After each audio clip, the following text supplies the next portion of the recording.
ఆంధ్రప్రదేశ్ రాజకీయాల్లో వ్యక్తిగత దూషణలు ముఖ్యంగా మహిళలను లక్ష్యంగా చేసుకుని సాగుతున్న తీవ్ర విమర్శలపైన AP deputy CM Pawan Kalyan తీవ్ర ఆందోళన వ్యక్తం చేశారు. వైఎస్ఆర్ కాంగ్రెస్ పార్టీ మాజీ మంత్రి గుడివాడ అమర్నాథ్, రాష్ట్ర హోంమంత్రి వంగలపూడి అనితను ఉద్దేశించి మేకప్ మంత్రి అని చేసిన వ్యాఖ్యలపై స్పందించిన పవన్ కళ్యాణ్ ఆ వ్యాఖ్యలను ఖండించారు. వైఎస్ఆర్ కాంగ్రెస్ పార్టీ మాజీ మంత్రి గుడివాడ అమర్నాథ్, రాష్ట్ర హోంమంత్రి వంగలపూడి అనితను ఉద్దేశించి మేకప్ మంత్రి అని చేసిన వ్యాఖ్యలపై స్పందించిన పవన్ కళ్యాణ్ ఆ వ్యాఖ్యలను ఖండించారు. ప్రజాప్రతినిధుల వ్యక్తిగత జీవితాలపై బురద జల్లడం మంచిది కాదు. పవన్ కళ్యాణ్ ప్రజా జీవితంలో సుదీర్ఘ కాలం కొనసాగుతున్న నాయకులకు తాము మాట్లాడే ప్రతి మాటపైన కనీస బాధ్యత ఉండాలని, ప్రజలు ప్రతి విషయాన్ని నిశితంగా గమనిస్తూనే ఉంటారని హితవు పలికారు. రాజకీయాల్లో విమర్శలు, ప్రతి విమర్శలు ఎప్పుడు విధానపరంగానే సాగాలని పవన్ కళ్యాణ్ అభిప్రాయపడ్డారు. ప్రభుత్వం అనుసరిస్తున్న ఏదైనా పాలసీ నచ్చకపోతే ఆ విధానంలో ఉన్న లోపాలను నిశితంగా విమర్శించవచ్చని, కానీ ప్రజాప్రతినిధుల వ్యక్తిగత జీవితాలపై బురద జల్లడం సరికాదన్నారు. మాజీ మంత్రి చేసిన వ్యాఖ్యలు అత్యంత అభ్యంతరకరం. పవన్ కళ్యాణ్ ప్రజాస్వామ్య విలువలను కాపాడుకోవాల్సిన బాధ్యత అధికార ప్రతిపక్ష పార్టీల నేతలపై సమానంగా ఉంటుందని డిప్యూటీ సీఎం గుర్తు చేశారు. హోంమంత్రి వంగలపూడి అనితను ఉద్దేశించి మాజీ మంత్రి చేసిన వ్యాఖ్యలు అత్యంత అభ్యంతరకరంగా ఉన్నాయని పవన్ కళ్యాణ్ పేర్కొన్నారు. మహిళల కట్టుబొట్టుపై మాట్లాడే స్థాయికి రాజకీయ నాయకులు దిగజారిపోవడం శోచనీయమన్నారు. మహిళల ఆత్మగౌరవం దెబ్బతీసేలా మాజీ మంత్రి వ్యాఖ్యలు, ఈ అనుచిత వ్యాఖ్యలు కేవలం ఒక మహిళా మంత్రిని మాత్రమే కాకుండా సమాజంలోని సగటు మహిళల ఆత్మగౌరవాన్ని దెబ్బతీసేలా ఉన్నాయని ఆయన మండిపడ్డారు. ప్రతిపక్ష నేతలకు స్త్రీల పట్ల కనీస గౌరవం లేదనే విషయం ఈ వ్యాఖ్యల ద్వారా స్పష్టమవుతుందన్నారు. వ్యక్తిగత ప్రసంగాల ద్వారా ప్రత్యర్థులను ఇరుకున పెట్టాలని చూసే రాజకీయ ధోరణులకు ముగింపు పలకాలని పవన్ కళ్యాణ్ పిలుపునిచ్చారు. కూటమి నేతలకు పవన్ కళ్యాణ్ మార్గదర్శనం. ఇదే నేపథ్యంలో కూటమి పార్టీలకు చెందిన శాసనసభ సభ్యులు, మంత్రులు, కార్యకర్తలకు పవన్ కళ్యాణ్ పలు సూచనలు చేశారు. అమెరికా, ఇరాన్ దేశాల మధ్య సుదీర్ఘ కాలంగా కొనసాగుతున్న ఉద్రిక్తతలకు ఎట్టకేలకు తెరపడింది. గత వారం అమెరికా జరిపిన సైనిక చర్య, ఆ తర్వాత వేగంగా మారిన దౌత్యపరమైన చర్చలు ప్రపంచవ్యాప్తంగా తీవ్ర చర్చనీయాంశంగా మారాయి. గత వారం అమెరికా జరిపిన సైనిక చర్య, ఆ తర్వాత వేగంగా మారిన దౌత్యపరమైన చర్చలు ప్రపంచవ్యాప్తంగా తీవ్ర చర్చనీయాంశంగా మారాయి. ఈ క్రమంలో అమెరికా అధ్యక్షుడు డొనాల్డ్ ట్రంప్ ఇరాన్ తో కుదిరిన కొత్త ఒప్పందంపై సంచలన కామెంట్స్ చేశారు. గత వారం ఇరాన్ పై దాడి చేయడం తన ఓ బలహీనత లేదా వ్యూహాత్మక అవసరమని, అది తప్ప తనకు మరో ప్రత్యామ్నాయం లేకపోయిందని ట్రంప్ స్పష్టం చేశారు. అయితే ప్రస్తుతం ఇరు దేశాల మధ్య కుదిరిన ఒప్పందం ఎంతో పారదర్శకంగా, ఇరు పక్షాలకు ప్రయోజనకరంగా ఉందని, దీనివల్ల మధ్యప్రాచ్యంలో శాంతి, స్థిరత్వం ఏర్పడుతుందని డొనాల్డ్ ట్రంప్ ఆశాభావం వ్యక్తం చేశారు. ఫ్రాన్స్ లో జరుగుతున్న G7 శిఖరాగ్ర సదస్సులో పాల్గొన్న డొనాల్డ్ ట్రంప్ అమెరికా, ఇరాన్ దేశాల మధ్య కొత్త ఒప్పందంపై అధికారికంగా సంతకాలు పూర్తయ్యాయని వెల్లడించారు.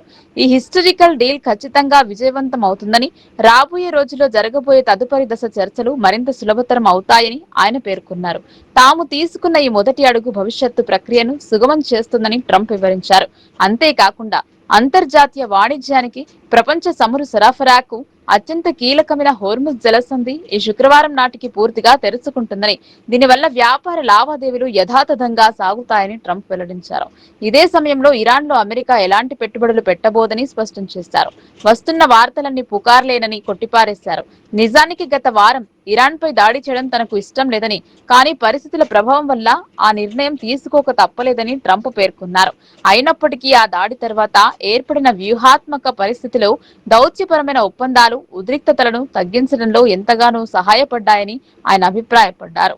సికింద్రాబాద్ కంటోన్మెంట్ పరిధిలోని అంబేద్కర్ హిల్స్ ప్రాంతంలో దాదాపు 40 సంవత్సరాలుగా నివసిస్తున్న పేద కుటుంబాలను ఎలాంటి ముందస్తు నోటీసులు ఇవ్వకుండా కేవలం 15 రోజుల్లో ఇళ్లు ఖాళీ చేయాలని బుల్డోజర్లతో కంటోన్మెంట్ బోర్డు అధికారులు బెదిరించడం అత్యంత అమానుషమని భారత రాష్ట్ర సమితి అధికార ప్రతినిధి డాక్టర్ మన్నే క్రిసాంక్ తీవ్రంగా ఖండించారు. నేడు బుల్డోజర్లతో కూల్చివేతలు చేయడానికి అధికారులు చూసి భయాందోళనలో ఉన్న స్థానిక ప్రజలను కలిసి వారి సమస్యలను తెలుసుకున్న డాక్టర్ క్రిషాంక్ బీఆర్ఎస్ పార్టీ పేద ప్రజల పక్షాన అండగా నిలుస్తుందని భరోసా ఇచ్చారు.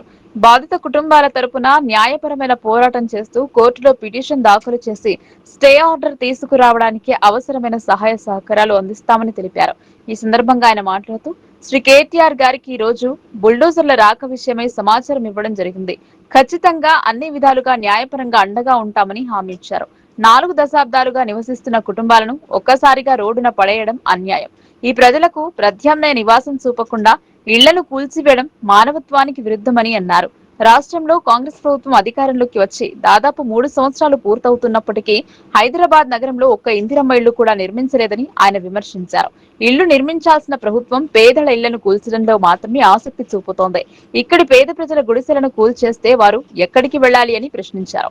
అలాగే బోయిన్పల్లి కంటోన్మెంట్ ప్రాంతంలోని 8 ఎకరాల ప్రభుత్వ భూమిలో 6,000 ఇందిరమ్మ ఇళ్లు నిర్మిస్తామని కాంగ్రెస్ నాయకులు హామీలు ఇచ్చారని గుర్తు చేశారు. అయితే సుమారు 800 రూపాయల కోట్ల విలువైన ఈ ప్రభుత్వ భూమిని కాపాడటంలో ప్రభుత్వం విఫలమైందని ఆరోపించారు. ఒకవైపు పేదలకు ఇళ్లు ఇస్తామని చెబుతూ మరోవైపు పేదల గుడిసెలను కూల్చడం కాంగ్రెస్ ప్రభుత్వ ద్వంద్వ వైఖరికి నిదర్శనం. ఖమ్మంలో జరిగిన బుల్డోజర్ రాజకీయాలను ఇప్పుడు హైదరాబాద్ లో కూడా అమలు చేయాలని చూస్తున్నారు. హైదరాబాద్ నగరాన్ని మరో ఖమ్మంగా మార్చే ప్రయత్నాలను బీఆర్ఎస్ తీవ్రంగా వ్యతిరేకిస్తుందని డాక్టర్ క్రిషాంక్ పేర్కొన్నారు. ఇక్కడ బోయిన్పల్లిలో 8 ఎకరాలది ఉన్నది జాగా, అక్కడ 6,000 ఇంద్రమ్మ ఇల్లు కడతాము అని చెప్పారు. ఇప్పుడు ఏమైంది, ఆ జాగా కూడా వచ్చి ప్రైవేట్ వాళ్ళు తీసేసుకున్నారు. ప్రభుత్వ భూమి అక్కడ 6,000 ఇల్లు కడతారు అని అంటే కనీసం అరే రేపటి దినం 6,000 కడతారంటే మీ కాడ వస్తాయి కావచ్చు అని మనం అనుకుంటాం. ఇప్పుడు అది కూడా లేదు, జాగా కూడా లేదు. ప్రైవేట్ వాళ్ళు వచ్చి గుండాలను 100 మంది గుండాలను పెట్టుకొని మొత్తం అక్కడ అంతా కూడా హద్దులు పెట్టేసుకున్నారు. వాళ్ళు 10 రోజులు అయితే 10 రోజులు ఇప్పటి వరకు ఎమ్మెల్యే గారు ఒక్క మాట మాట్లాడు, మీ ఇల్లు మీ గుడిసెలు కూల్చేసిన తర్వాత ఆ ఇంద్రమ్మ ఇల్లు 1 సంవత్సరం కడతాడా 2 సంవత్సరాలు కడతాడా ఆయన మళ్ళా ప్రభుత్వంలోకి వస్తాడా దేవుడు ఎరిగిగా. అప్పుడు మీరు కిరాయిలు ఎక్కడ బతుకుతారు ఇక తెలియదు లేదు. నంబర్ 1. నంబర్ 2, రేపు మీరు పోయి ఈ ఆఫీస్ చుట్టూ ఆ ఆఫీస్ చుట్టూ తిరగడానికి ఏమైతుంది అని అంటే చూస్తాము చేస్తామని 15 రోజులు పోతాయి. నేను అనేది ఏంటంటే మీకున్నది ఒకే ఒక దిక్కు. ఈ 15 రోజులు టైం ఇచ్చారు కాబట్టి మీకు ఎవ్వరు కూడా కాగితం నోటీస్ ఇవ్వలేదు. ఇప్పుడు మీకు కరెంట్ కనెక్షన్ ఉంది కదా, కరెంట్ కనెక్షన్ మీ అందరికి ఇక్కడ ఓటర్ ఐడీలు ఉన్నాయా? ఓటర్ ఐడి అందరికి ఉన్నది కదా. నేను అడిగే ప్రస్తావన ఏంటంటే కోర్టుకు పోదామా? కోర్టుకు పోదాం. మీకు రూపాయి ఖర్చు కాదు. నేను వచ్చే దారిలో ఇక్కడికి వచ్చే ముందే కేటీఆర్ గారితో మాట్లాడినాను. అన్న వీళ్ళందరూ కూడా ఇప్పుడు మీరు ఎన్ని సంవత్సరాల నుంచి ఉంటున్నారమ్మా ఇక్కడ? 40 సంవత్సరాల వాళ్ళు చేతులు ఎత్తండి. 40 అందరు 40 సంవత్సరాల నుంచి ఉంటున్నారు. నేను కేటీఆర్ గారికి ఏం చెప్పినా అంటే వీళ్ళందరూ కూడా ఇక్కడ 30-40 సంవత్సరాల నుంచి ఉంటున్నారు. ఇలా కాంగ్రెస్ వాళ్ళకు ఓట్లు వేసిన వాళ్ళు ఉన్నారు, బీజేపీ వాళ్ళకి వేసిన వాళ్ళు ఉన్నారు, తెలంగాణ పార్టీకి వేసిన వాళ్ళు కూడా ఉన్నారు కదా. కానీ వాళ్ళ ఏంటంటే రాత్రికి రాత్రి ఇప్పుడు వచ్చేసి సడన్ గా ఖాళీ చేయండి అని అంటే ఏడికి పోవాలి మీరు అందరూ?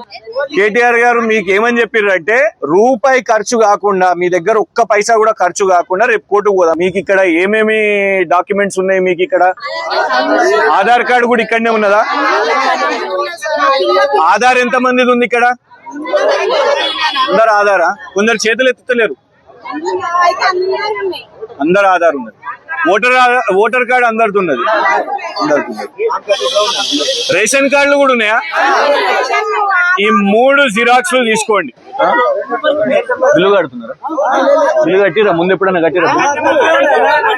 బిల్లులు కూడా కట్టిరా ముందు? కరెంటు బిల్లులు రెగ్యులర్ గా. అయితే ఓటర్ ఐడి కార్డు ఒక xerox, Aadhaar card xerox, ration card xerox, current bill xerox.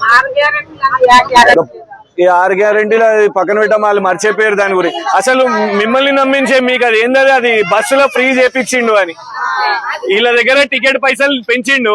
మీకు బస్సు అన్నాడు, ఇప్పుడు ఏకంగా ఇల్లే గుంజుకుంటుండు. ఆ బస్సు వదిలేయండి, మీకు 2,500 రూపాయలు ఇస్తా అన్నాడు కదా. కానీ మీకు బంగారం వస్తున్నట్టుంది. అది బంగారం వచ్చింది కదా. 2,500 ఇయ్యలే, బంగారం ఇయ్యలే, ఇప్పుడు ఏకంగా మీ ఇల్లే గుంజుకోబట్టే ఇల్లే తీసుకుంటున్నారు. ఫ్రీ టికెట్ గా ఫ్రీగా ఇల్లు తీసేసుకుంటున్నారు. ఇక్కడికి వెళ్ళి నాకు తెలిసి 5 నిమిషాల దూరమే. మీరు అందరు పోయి చూడండి. ఆ బోయిన్పల్లి మార్కెట్ పక్కకే 8 ఎకరాలమ్మా, 8 ఎకరాల జాగా, 800 కోట్ల జాగా, ఒక్కొక్క ఎకరం 100 కోట్లు. అది మీకేమన్నా ఇల్లు కట్టిస్తాడా అనుకున్నాం. మేము కూడా నమ్మినాం, సంతోషపడ్డాం. అరే కట్టి అయ్యా అంటే రాత్రికి రాత్రి గుండాలు దిగిరు, మొత్తం వేసేసుకున్నారు. అక్కడ లోకల్ వాళ్ళు పోతే వాళ్ళ మీద దాడులు చేస్తున్నారు. అది పరిస్థితి అక్కడ. నిన్న పోయి కలెక్టర్ గారిని అడిగినాం, అమ్మ మాకేం లేదమ్మా, మీరాడ పేదలకే ఇల్లు కట్టియండి, ప్రభుత్వం పోయి కొట్లాడండి, ఆ జాగా వాళ్ళకి ఇప్పియండి. 800 కోట్ల జాగా ఎవరో ప్రైవేట్ ఓనుకో వాడేదో మాల్ కడతాడో షాపింగ్ కాంప్లెక్స్ కడతాడో కాదు. 6,000 ఇల్లు వస్తే మనం అందరం కూడా సంతోషంగా ఉంటాం. మీరు ఒక్కటే ఆలోచించండి అమ్మా. 10 నెలల ముందు ఒకటే మాట చెప్తాను నేను చివరిగా. 10 నెలల ముందు ఎమ్మెల్యేనే 6,000 ఇల్లు కట్టిస్తా ఆ జాగలా అని చెప్పినోడు ఇలా 10 రోజుల నుంచి గుండాలు వచ్చి అక్కడ కూర్చొని ఉంటే ఒక్క మాట ఎందుకు మాట్లాడాడు? ఆలోచించండి. ఇది ఒక 5 రూపాయల ఖర్చు అవుతుంది. అదేమన్నా ఇబ్బంది అవుతుంది అంటే కూడా నేను అవసరమైతే అది కూడా ఖర్చు చూసుకుంటాను. మీరు దయచేసి 5 ఒక సెట్ చేసి పెట్టుకోండి.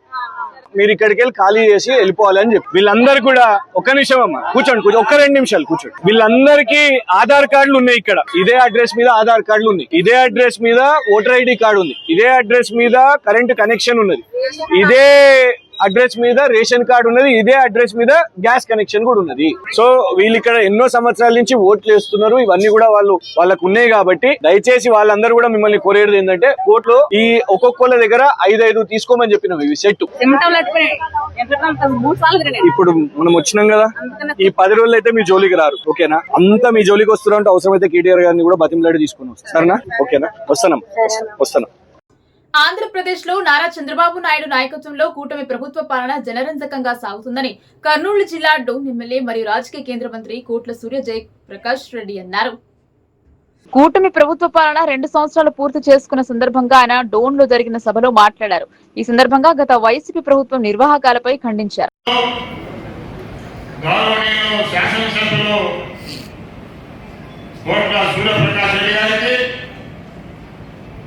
వారి తనయులు రాజేంద్ర గారికి, వేదికలను పెట్టిన అధికారులకు, వేదిక ముందున్న అధికారులకు, వేదిక మీద ఉన్న తెలుగుదేశం పార్టీ కుటుంబ సభ్యులకు, ఇక్కడికి విచ్చేసిన తెలుగుదేశం పార్టీ కుటుంబ సభ్యులందరికీ, అలాగే ప్రింట్ మీడియా, ఎలక్ట్రానిక్ మీడియా అందరికీ స్వాగతం, సుస్వాగతం.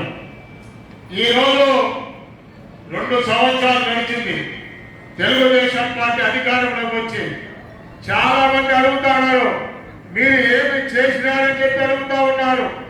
ఒక పక్క గొడ్డల పార్టీ మేము అడుగుతా ఉన్నాం, గతంలో 19 నుంచి 24 వరకు నువ్వు ఏదైనా ఒక చిన్న అభివృద్ధి కార్యక్రమం చేసినావా అని అడుగుతా ఉన్నాం.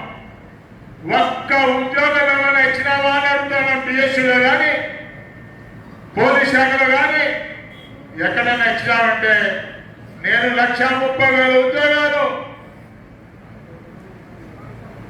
సచివాలయంలో ఇచ్చినా అంటారు. ఆ ఉద్యోగాలన్నీ కూడా మరి వాళ్ళకి రిజర్వేషన్ లేదు, ఎవరు ఎగ్జామ్ పెట్టారో తెలియదు, వాళ్ళకి సర్టిఫికెట్ ఉన్నాయో తెలీదు, వాళ్ళు డిగ్రీ పాస్ అయినారో తెలీదు, ఎవరికి ఎటువంటి ఆంక్షన్ లేకుండా ఎవరి సిఫార్సుతో ఎవరు డబ్బిస్తో వాళ్ళందరికీ ఉద్యోగాలు వేసి పడేసినారు. అది వాళ్ళ జీవిత చరిత్ర. అందుకే ప్రజలందరూ కూడా ఆలోచించి వాళ్ళను 11 సీట్లకు పరిమితం చేశారు. అందుకే నేను ఎక్కడైనా సభలో చెప్తా ఉంటా, వాళ్ళ గురించి మనం ఎంత తక్కువ మాట్లాడితే అంత మంచిది.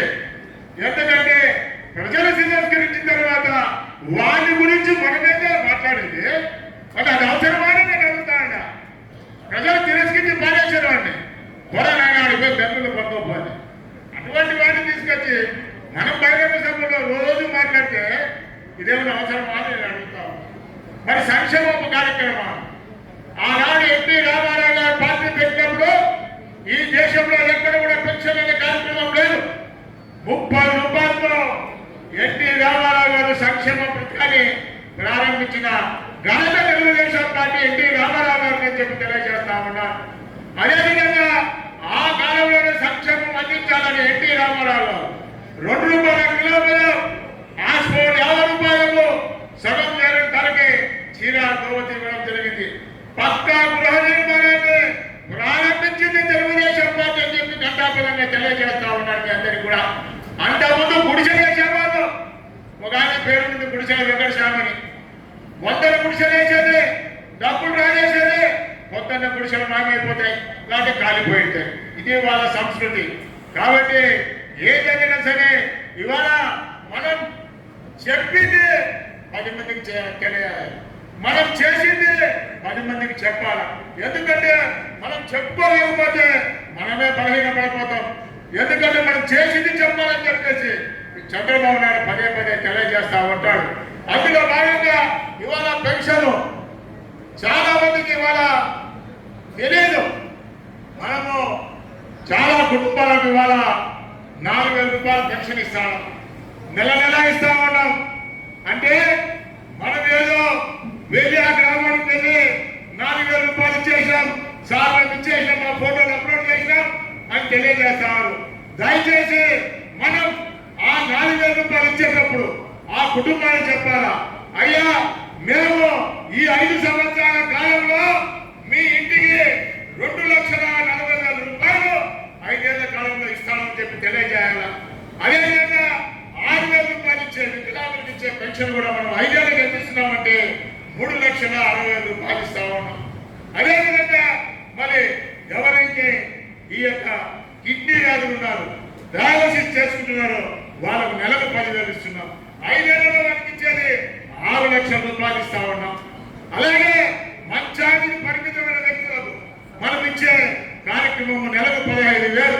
అంటే 5 సంవత్సరాలు వారికి ఇచ్చేది ఎంతో తెలుసా, 9 లక్షల రూపాయలు మనం ఇస్తా ఉన్నామని చెప్పి తెలియజేస్తాను. అదే చంద్రబాబు నాయుడు విజన్ అని చెప్పి నేను అందరికీ తెలియజేస్తాను. అది మనం చెప్పాలి గ్రామాలకు వెళ్ళినప్పుడు.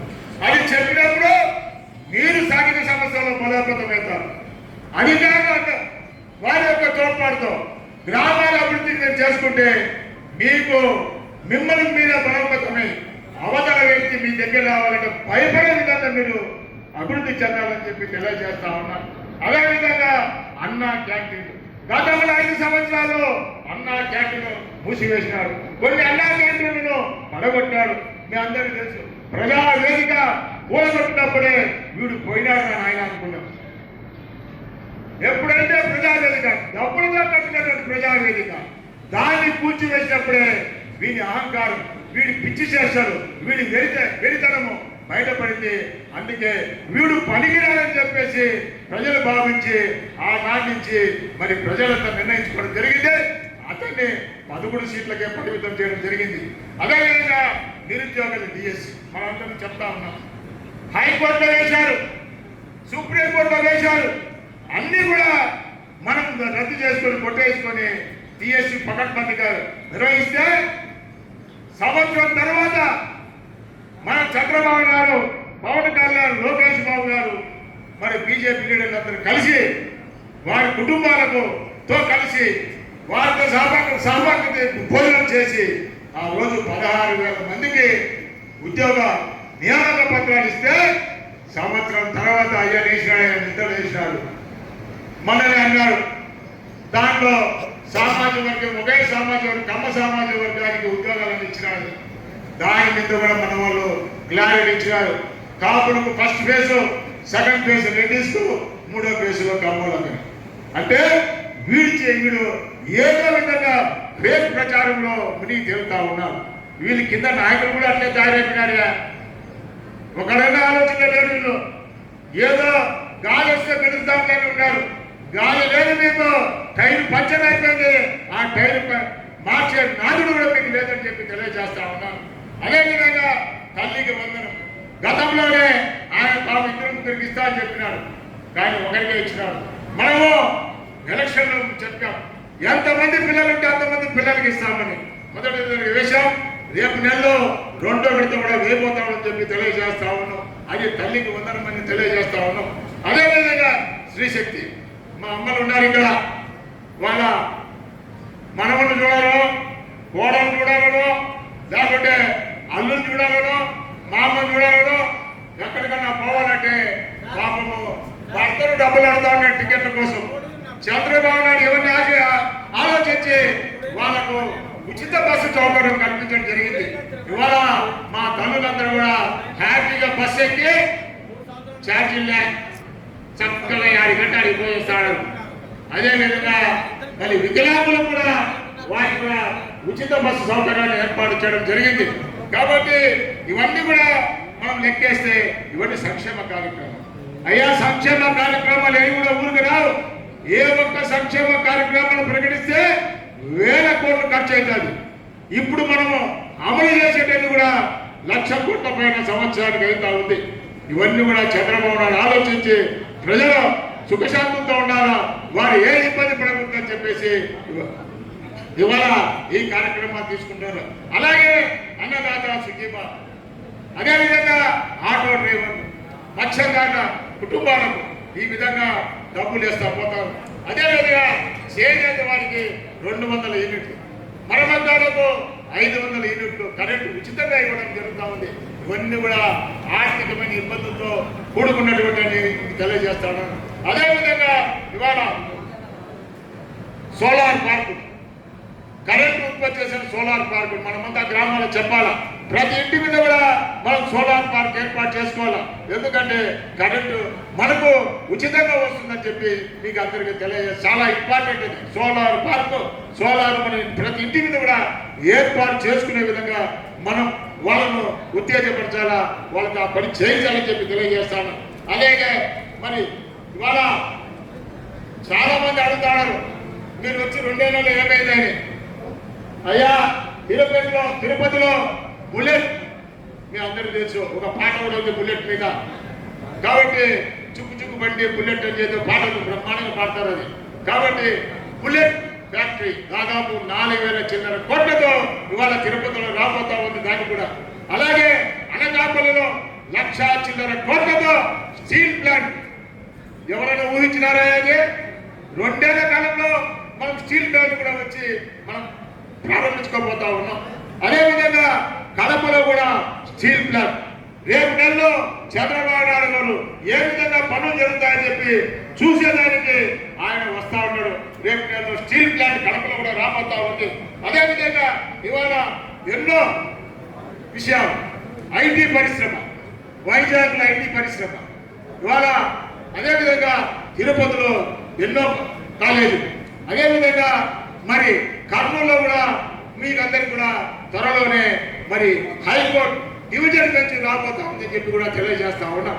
ఈ విధంగా మరి ఎప్పటికప్పుడు చంద్రబాబు నాయుడు ఉన్న 2 ఏళ్ల కాలంలోనే ఎన్నో అద్భుతాలు సృష్టించి మీ చెరువుకు చేర్చినాడు.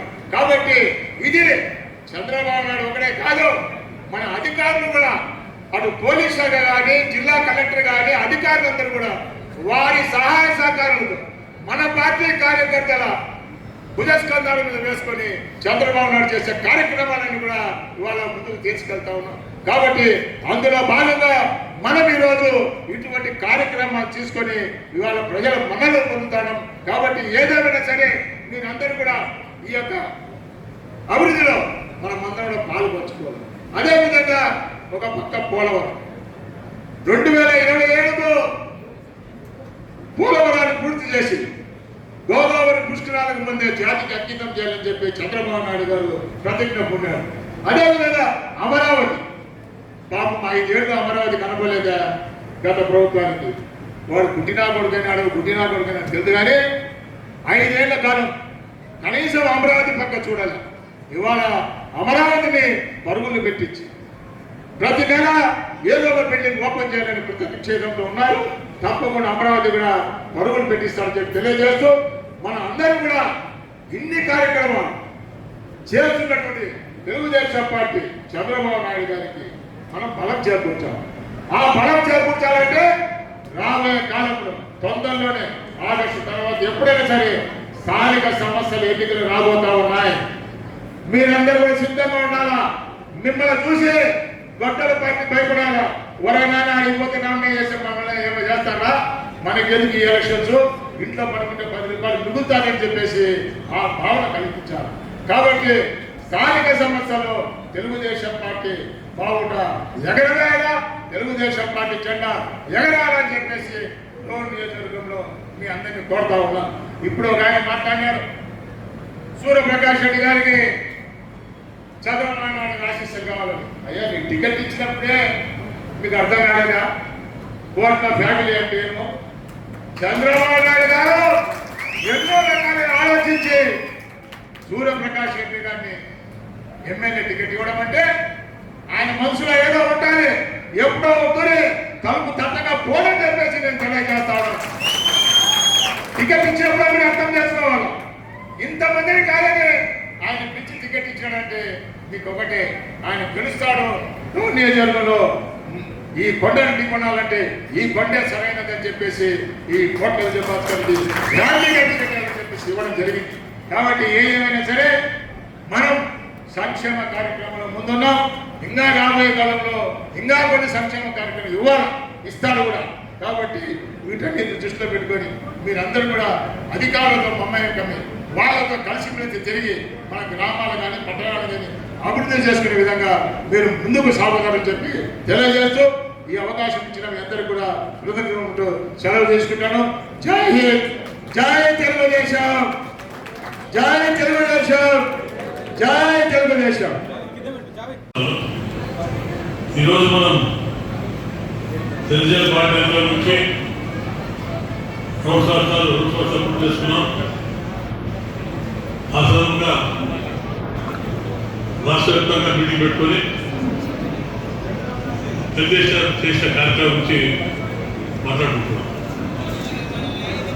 ఇందులో అన్ని పార్టీలు వచ్చాయి, బీజేపీ, జనసేన అధికారులు, మా రాష్ట్ర అన్ని కూడా మరొకసారి పేరున నేను నిర్వహించాను. నాగపతి వ్యక్తులు మాట్లాడాను, కాంగ్రెస్ మాట్లాడాను. నేను గతంలో మీకు తెలుసు 3 సార్లు ఎంపీగా పోటీ చేశాను, సెలబ్రేట్ చేశాను. కానీ అనుకోకుండా చంద్రబాబు నాయుడు గారిని చూసి ఎక్కడ బీసీకి ఇస్తాను, నువ్వు డోర్లో పోటీ చేసి చెప్తే నేను ఒప్పుకున్నాను. నేను ఎమ్మెల్యే వచ్చాను, గౌరవపడుతున్నాను. నేను ఫస్ట్ ఎలక్షన్లో తిన్నప్పుడు ప్రతి గ్రామంకి వెళ్ళాను. ప్రతి గ్రామంలో నేను సమస్య తెలుసుకున్నాను. నేనుగా మహిళలు తాగిన సమస్య గురించి మాట్లాడాను. ప్రతి గ్రామంలో, ప్రతి రోడ్ కాన్స్టిట్యూషన్ ఎన్ని గ్రామాలు, అన్ని గ్రామంలో తాగిన సమస్య రైతాంగంతో అడిగారు. రైతు కూడా మాకు బోర్లు ఎండిపోతున్నాయి, మాకు సాగునీరు కావాలి చెప్పి చెప్పడం జరిగింది. 3వ అంశం కమ్యూనికేషన్ సిస్టమ్, టెలిఫోన్ సిస్టమ్ అని చెప్పి